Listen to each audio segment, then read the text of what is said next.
사랑하는 성도 여러분, 우리가 버티다가 도저히 안 돼서 죽을 것 같으면 우리는 도대체 무엇을 해야 합니까? 어떤 방식으로 이 위기를 벗어나야 되는 것입니까? 오늘 본문은 그걸 아주 자세하게 우리에게 말씀해 주고 있습니다. 우리 예수님께서 벳세다 광야에서 물고기 2마리와 보리떡 5개로 5,000명을 먹이셨지요. 여러분, 이 사건을 통해서 예수님이 말씀하고 싶었던 것은 내가 생명의 떡이다. 나를 먹고 마셔야 너희들은 영원히 목마르지 않고 배고프지 않을 것이다 라는 말씀을 하고 싶었던 겁니다. 내가 메시아라는 것이죠. 이 벳세다 광야에서 5,000명은 예수님께서 나누어 주신 떡만 먹고 끝냈습니다. 여러분, 지난주에 말씀해 보면 이들이 예수님에게 왕으로 추대를 했다는 것입니다. 우리의 임금이 되어달라고요. 그 안에는 나쁜 저희가 있었습니다. 예수님을 이용해서 그들의 배를 불리려고 했다는 사실입니다. 이때 예수님께서 보이신 2가지 반응이 있었습니다. 혼자 산으로 떠나가시니라. 이게 지난주의 말씀이었고, 오늘 말씀은 이렇습니다. 또 제자들을 급히 배에 태워서 지금 벳세다, 요단 서편의 벳세다 광야입니다. 저 요단 동편, 이 갈릴리 바다의 정반대편 요단 동편에 있는 가버나움으로 이 제자들을 급히 보내었다는 내용입니다. 사랑하는 성도 여러분, 이것은 성도를 향한 인생의 그림입니다. 위기가 찾아올 때 우리가 어떻게 구원받을 수 있는가? 버티다가 죽을 것 같을 때 우리는 도대체 어떻게 구원받을 수 있는가? 이걸 보여주는 그림입니다. 여러분, 이 그림을 이해하려면 제자들의 마음이 지금 어디에 있는지를 알아야 합니다. 이 제자들의 마음은 지금 벳세다에 있습니다. 벳세다를 떠나고 싶지 않은 거예요. 왜요? 그 세상 사람들이 예수님을 왕으로 추대하고 있거든요. 예수님께서 왕이 되면 우리는 한 자리 정도는 하게 되고 편한 길, 쉬운 길을, 또 십자가를 지지 않아도 되는 길을 걸어가도 되는 것 아닙니까? 그런데 우리 예수님 그것을 원치 않으셨습니다. 성도의 길, 제자의 길은 그런 길이 아니지 않습니까? 그래서 제자들을 급히 태워서 쪽배에 태워서 저 반대편 가버나움으로 보내셨던 겁니다. 여러분, 이 가버나움은 단순한 지명이 아닙니다. 가려던 땅이라고 나와 있어요. 다시 말하면 예수님께서 보내신 목적지라는 말입니다. 이 길은 소명의 길, 십자가의 길, 아니 우리 인생의 그림으로 말한다면 이것은 천국을 상징하는 지명이었던 것입니다. 하나님 나라, 천국을 상징하는 지명이 가버나움이었던 겁니다. 오늘 말씀 보면 제자들이 이제 벳세다에서 배를 타고 가버나움으로 가고 있을 때 어떤 일이 일어났는지 성경은 말씀해 주고 있습니다. 오늘 말씀의 18절을 다 같이 읽겠습니다. 큰 바람이 불어 파도가 일어나더라. 오늘 말씀의 큰 바람이라고 하는 헬라어는 아네무 메갈루라고 하는 단어입니다. 이것은 초속 14에서 29m 정도의 강풍을 말할 때 아네무 메갈루라고 하는 단어를 씁니다. 우리가 알다시피 초속 20m만 넘으면 이것을 우리는 태풍이라고 말하지 않습니까?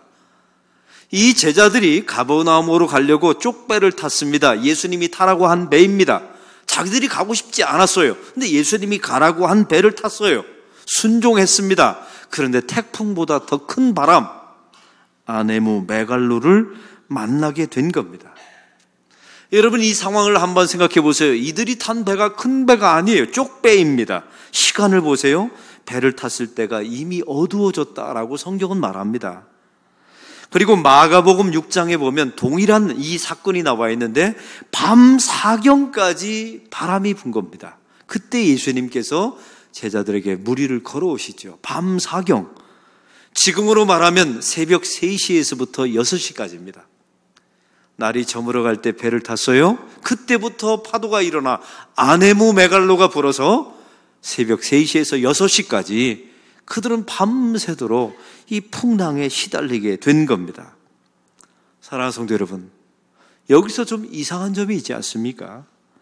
지금 이 배를 태워서 가버나움으로 보내신 분은 우리 예수님이십니다. 이 제자들이 원해서 가는 길을 가는 거 아니에요. 예수님께서 이들을 보내신 곳이 가버나움이었단 말이죠.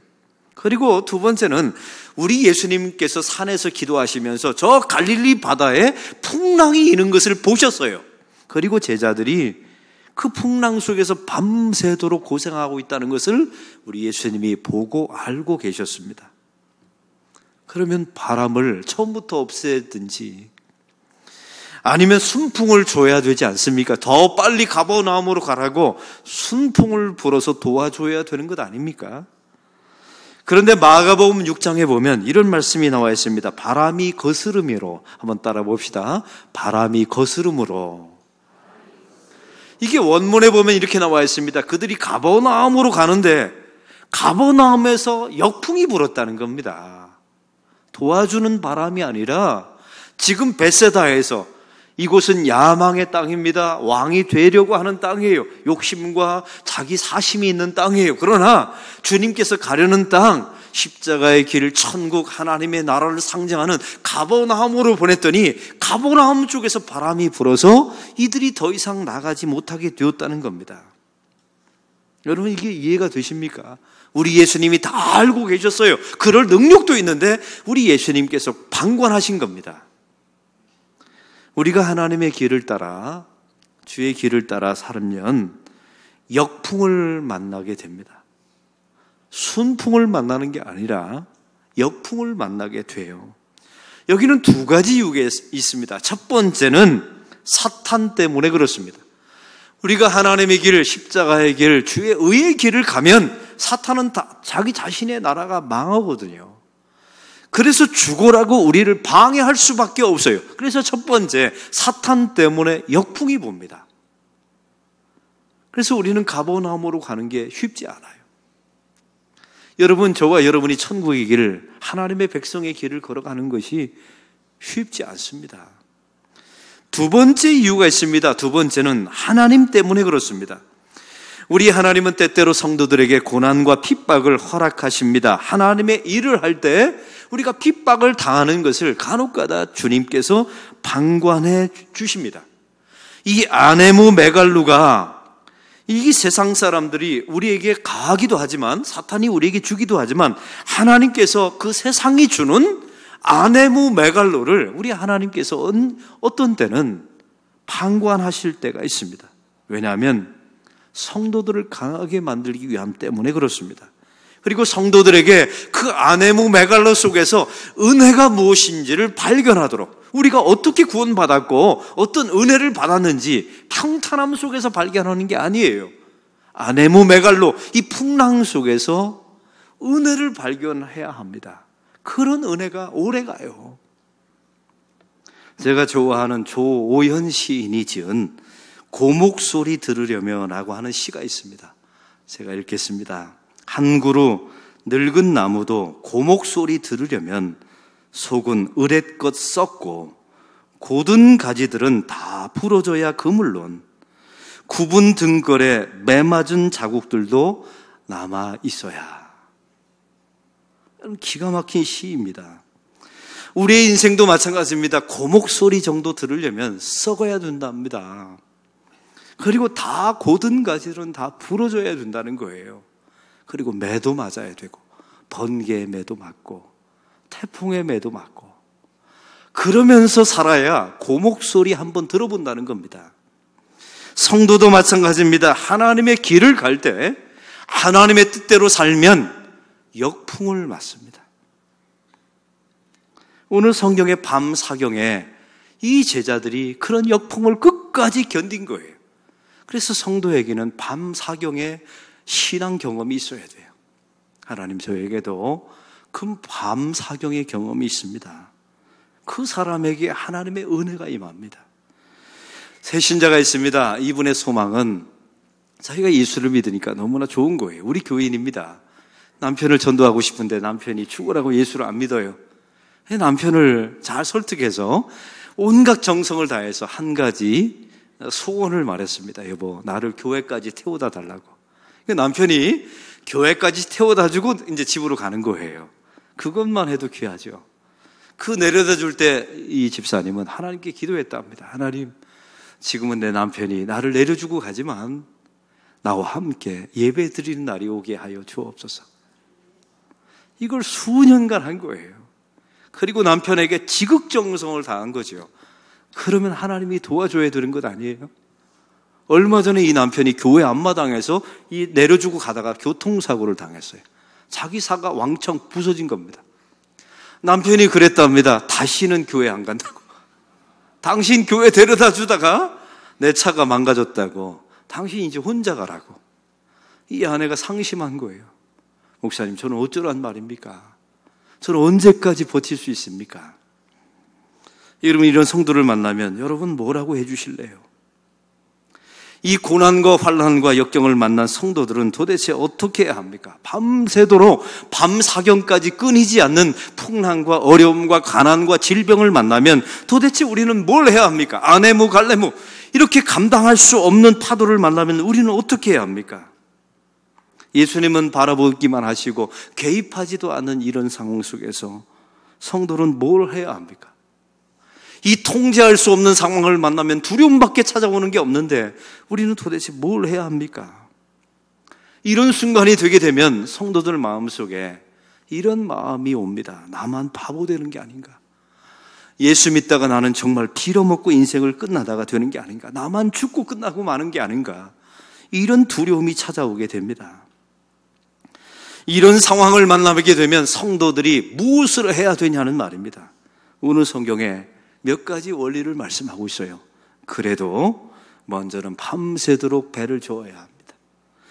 여러분의 인생의 노력을 끊임없이 하나님 앞에 서서 해보셔야 합니다. 이것을 영적으로 말한다면 죄를 안 지어보려고 끊임없이 인생의 노를 저어봐야 돼요. 세상의 길을 가지 않으려고 하나님의 식대로 살아보려고 밤새도록 노를 저어보아야 합니다. 버텨보아야 돼요. 저항해보아야 합니다. 이게 하나님의 백성들의 길이에요. 손 놓으면 그냥 베세다로 떠밀려 가버리고 맙니다. 예수님을 임금으로 삼으려 했던 그 베세다, 세속적인 도시로 가만히 있으면 그 절망의 도시, 사실은 그곳은 세상의 도시 아닙니까? 그곳으로 우리는 떠밀려 갈 수밖에 없어요. 그런데 버티다가 노를 젓다가 밤사경을 만나서 죽을 것 같을 때가 우리에게 인생에 찾아오게 됩니다. 그때 우리는 도대체 뭘 해야 될까요? 성경은 이미 그 구원의 그림을 구약에서 보여주셨어요. 하나님께서 노아에게 방주를 만들라고 하셨습니다.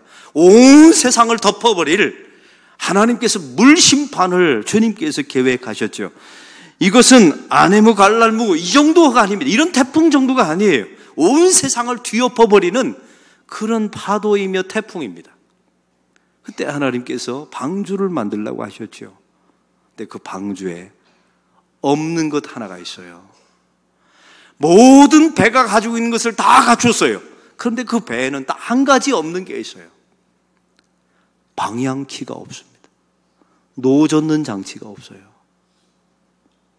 여러분, 왜 하나님께서 우리에게 구원의 방주를 보여주면서 왜 노젓는 노와 방향키를 왜 없애버리셨을까요? 우리가 감당할 수 없는 인생의 파도와 이렇게 커다란 감당할 수 없는 시험이 찾아오게 되면 처음에는 우리가 떠밀려 가지 않으려고 배를 젓죠. 노력해야 합니다. 죄를 안 지어보려고, 세상으로 끌려가지 않으려고 노력해 봐야 돼요. 그러나 감당할 수 없는 죽을 것 같은 상황이 찾아오게 되면 그 노를 꺾으셔야 합니다. 여러분의 인생을 스스로 결정했던 그 방향키를 꺾어버리셔야 돼요. 이거 하라합니다. 이게 하나님의 백성들에게 주님께서 주시는 말씀입니다. 바로 그때 오늘 성경은 말합니다. 예수님께서 파도 위를 걸으시며 우리에게 오십니다. 우리는 그때 무엇을 하면 됩니까? 21절 우리 다 같이 21절 읽겠습니다. 이에 기뻐서 배로 영접하니 배 곧 그들이 가려던 땅에 이르더라. 여러분, 이 말씀에 좀 의아한 말씀이 나와 있습니다. 예수님이 파도 위를 걸어오세요? 그럼 가만히 계셔도 되잖아요. 근데 오늘 성경은 말합니다. 배로 안내했다라고 나와 있지 않아요. 배로 예수님을 모셨다라고 나오지 않고 배 예수님을 영접했다라는 단어를 씁니다. 이것은 요한복음 1장에 나와 있는 단어입니다. 영접하는 자, 그 이름을 믿는 자들에게는 하나님의 자녀가 되는 권세를 주셨으니. 아멘. 여러분, 이 영접이라는 단어를 오늘 본문에 씁니다. 예수님을 배 기쁨으로 영접했다는 겁니다. 여러분, 이 말씀은 예수님께서 파도 위를 걸어오셔서 파도를 잠잠케 하신다, 기적이 일어난다, 너의 문제가 해결된다, 이런 걸 말씀해 주는 내용이 아니었던 거예요. 우리가 어떻게 구원받는 건지 구원의 그림을 보여주는 내용이었던 겁니다. 우리의 구원을 위해서 세상 사람들은 열심히 노를 졌죠. 내 구원을 이루려고, 가버나움 천국으로 가려고 내가 무던히 노력합니다. 그 노는 한계가 있어요. 그래서 밤 사경을 성도들이 맞이하게 됩니다. 자기의 한계를 인정하게 되죠. 나는 아무것도 할 수 없는 그 존재임을 밤 사경이 되어서야 죽을 때쯤 되었을 때 말하게 됩니다. 근데 주님께서 기다리셨다가 그때 걸어오세요. 저을 만할 때, 내가 저었더니 나갈 때, 이럴 때 주님께서 찾아오지 않습니다. 여러분 착각하지 마세요. 우리 주님은 그래서 오지 않아요.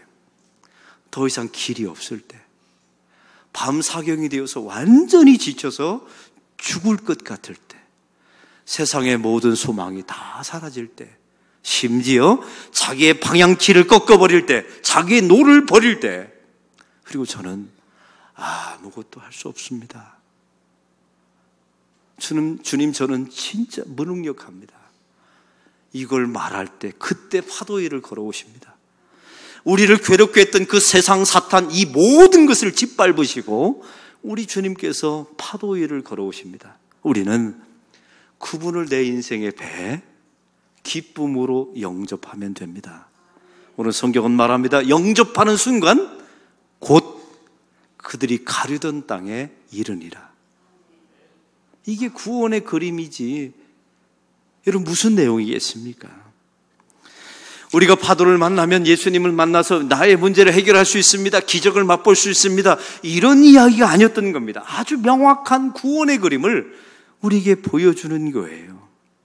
여러분, 그래서 성도는 인생의 파도를 만나고 이 구원 앞에서는 열심히 먼저는 노를 져봐야 돼요.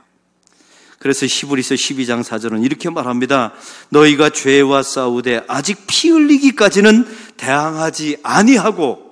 여러분, 이 말씀이 무엇인 줄 아세요? 죄와 더불어 피 흘리면서 싸워보지 않았다는 겁니다. 왜? 이걸 이렇게 히브리서 기자는 책망할까요? 죄와 더불어 피 흘려 싸워봐야 우리가 아는 게 한 가지 있어요. 완벽하게 이길 수 없다는 사실을 알게 됩니다. 내가 그 죄 앞에 얼마나 무능한지를 철저하게 알게 되고, 결국 나는 죄를 지을 수밖에 없는 존재임을 죄를 안 지어보려고 노력해본 사람만이 알 수 있어요. 그때 이 사람이 외치는 말이 뭔지 아십니까? 나는 안 되는가 보다. 그래서 예수님이 오셨구나. 이걸 그제서야 깨닫게 되는 겁니다. 그래서 예수님이 십자가에서 죽으셨구나. 내가 죄를 안 지어보려고 아무리 노력해도 안 되니까 예수님께서 오셔서, 예수님이 일방적으로 십자가에서 나의 대속을 위해서 그래서 죽어주셨구나. 이걸 고백하게 되는 겁니다. 사랑하는 성도 여러분, 만일 제자들이 노를 저어서 가버나움까지 갔다면 뭐라고 말할까요? 예수님은 파도를 짓밟고 오실 필요도 없어요. 세상 사단 모든 권세를 짓밟으려고 이 땅에 오실 필요도 없습니다. 예수님은 그 현장에는 필요가 없어져요. 자기의 힘으로 가버나움까지 가는데 예수님이 뭐하러 오실 필요가 있어요? 열심히 버티다가 노를 젓다가 안 되니까 저희들은 불가능합니다. 이때 예수님께서 오신 것입니다. 마태복음 14장에 보면 동일한 사건이 나옵니다. 근데 여기는 한 가지 내용이 더 끼워져 있어요. 그 무리를 걸어오시는 예수님을 바라보고 베드로가 이렇게 말합니다. 주여, 나를 명하사 무리를 걷게 하소서. 그때 예수님께서 무리를 걸어오라고 하시죠. 베드로가 무리를 걷다가 푹 빠집니다. 그때 예수님께서 믿음이 적은 자요 라고 책망하시죠. 많은 사람들은 이렇게 해석합니다. 거봐라, 믿음이 없으니까 풍랑에 빠진다. 믿음을 가지면 내가 거둘 수 있다. 근데 사실은요, 그 본문은 그걸 말하고 싶은 게 아니에요. 빠지는 게 정상입니다. 이 베드로가 만약에요, 걸었어요. 끝까지 걸어서 가버나움까지 걸어갔다면 베드로가 뭐라고 말했을까요? 내 믿음이 대단하다고 자기를 자랑했을 거예요. 이건 주님께서 원하시는 구원의 그림이 아니에요. 주님을 바라보다 걷습니다. 그러나 푹 빠져요. 그때 베드로가 했던 말 아십니까? 이 마태복음 14장에 보니까 이렇게 말합니다. 주여 나를 구하소서. 주여 나를 구하소서. 이 말의 의미는 이렇습니다. 주님, 저는 제 힘으로 해보았지만 안 되네요. 그래서 당신이 주님이 필요합니다. 주여 나를 구하소서. 그때 주님께서 베드로를 꺼내주십니다. 이게 구원의 그림이에요. 베드로가 어떤 사람이었습니까? 예수님을 첫 번째 만날 때 이렇게 고백합니다. 주여 나를 떠나소서. 나는 당신을 감당할 수 없습니다. 이게 진짜 신앙 고백이에요. 이거는 베드로의 내면에서 나온 게 아닙니다. 그 안에 계신 성령께서 말씀해 주신 거예요. 주여 나를 떠나소서. 나는 죄인입니다. 나는 당신을 감당할 수 없습니다. 이게 본래 신앙 고백이었거든요. 근데 그 베드로가 자기 의가 점점 차고 노를 젓다 보니까 재미가 생긴 겁니다. 이게 배가 쑥쑥 가거든요. 그때 뭐라고 말합니까? 다른 사람들은 다 부인할지라도 나만큼은 예수님을 부인하지 않겠다고 말합니다. 노 젓는 일에 자신이 붙은 거예요. 주님을 위해서 제가 초막셋을 짓겠습니다. 자신이 붙은 겁니다. 주는 그리스도이시요 살아계신 하나님의 아들입니다. 자신이 붙었어요. 근데 이 자신이 붙었던 노 젓는 일이 어떻게 됩니까? 예수님을 3번 부인하고 예수님이 부활하셨다는 소식을 들었음에도 불구하고 디베라 바닷가로 도망가게 됩니다. 이게 성도의 인생의 모습이에요. 그런데 주님께서 찾아가시죠. 요한의 아들 시몬아, 내가 나를 사랑하느냐? 아가페스메, 너는 나를 아가페적으로 사랑했느냐? 물으세요. 옛날 같았으면 베드로가 분명히 이렇게 대답했을 겁니다. 주님, 저 같은 사람이 아니면 누가 아가페적인 사랑을 하겠습니까? 제가 당신을 아가페적으로 사랑합니다. 분명히 그렇게 말했을 거예요. 그런데 이 모든 일을 겪고 나서 베드로가 이렇게 말합니다. 주님, 저는 그 아가페적인 사랑은 못했습니다. 우정어린 정도의 필레오 사랑은 제가 했습니다. 이렇게 말해버리고 맙니다. 그때 주님께서 뭐라고 말씀하십니까? 너는 나를 우정어린 정도밖에 사랑하지 않느냐? 이렇게 책망하지 않고 너는 내 양을 먹이라. 이제 됐다는 겁니다. 이제 됐다는 거예요. 이제 나는 할 수 있습니다. 나 같은 사람이 아니면 누가 합니까? 그건 아직 안 된 거예요. 그런 사람을 써먹을 데가 없어요. 그런 사람에게는 예수님이 찾아오지 않습니다. 찾아와도 은혜인지 몰라요. 그런데 주님, 저는 정말 안 되는가 봅니다. 제가 아무리 노를 저어도 죽을 것만 같습니다. 더 이상 길이 없습니다. 밤 사경입니다. 주님, 저는 우정어린 정도의 사랑밖에는 불가능한 존재입니다. 그때 주님께서 찾아오셔서 그 여러분의 인생의 배에 타십니다. 그리고 곧 가려던 땅 가보나움 천국의 구원에 이르게 되니라. 이게 주님께서 우리에게 주신 말씀입니다. 사랑하는 성도 여러분, 혹시 여러분의 인생에 수많은 문제가 있으면 버텨보십시오. 저항해보세요. 피 흘려서 죄 안 지어보려고 열심히 해보세요. 그러나 결국은 안 된다는 사실을 알게 될 겁니다. 여러분이 되면 문제예요. 자기를 자랑하고 예수님은 필요 없어지는 겁니다. 그 안 되는 순간에 죽을 것 같을 때 여러분의 노를 버리세요.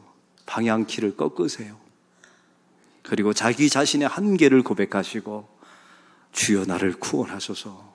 우리 예수님을 자기 인생의 배에 영접하십시오.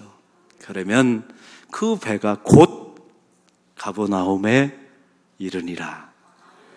이 동시에 일어난다는 구원의 그림을 말씀해 주고 있습니다. 이 구원의 은총을 누리며 사는 저와 여러분이 되기를 주의 이름으로 축원합니다.